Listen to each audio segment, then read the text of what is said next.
નમસ્કાર દર્શક મિત્રો, બોટાદ દસ્તક ન્યૂઝમાં આપનું હાર્દિક સ્વાગત છે અને હું છું એલડી મકવાણા. આપ જોઈ રહ્યા છો બોટાદ દસ્તક ન્યૂઝ.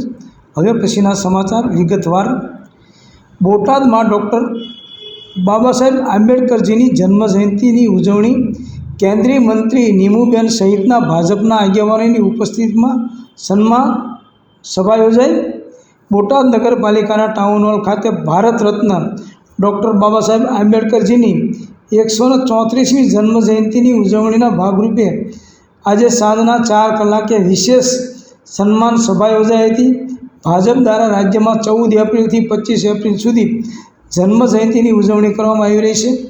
કાર્યક્રમમાં કેન્દ્રીય મંત્રી નીમુબેન બામણિયા, પ્રદેશ અનુસૂચિત જાતિ મોરચાના પ્રમુખ ગૌતમ ગેડિયા અને ચંદ્રશેખર દવેએ વિશેષ ઉપસ્થિતિ નોંધાવી હતી. તેમણે ડૉક્ટર બાબા સાહેબ આંબેડકરજીના જીવન સંદેશ, તેમની વિદ્વતા અને બંધારણ ઘડવામાં તેમની ભૂમિકા વિશે માહિતી આપી હતી.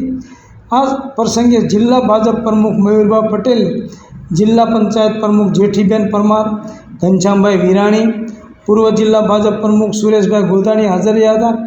માર્કેટિંગ યાર્ડના ચેરમેન મનોજભાઈ માતરિયા, જિલ્લા ભાજપ મંત્રી જયરાજભાઈ પટકીર, નગરપાલિકા પ્રમુખ ધર્મિષ્ઠાબેન જોટાણીયા અને યુવા ભાજપના પ્રમુખ જિજ્ઞેશભાઈ બોળિયા સહિત મોટી સંખ્યામાં કાર્યકરો ઉપસ્થિત રહ્યા હતા.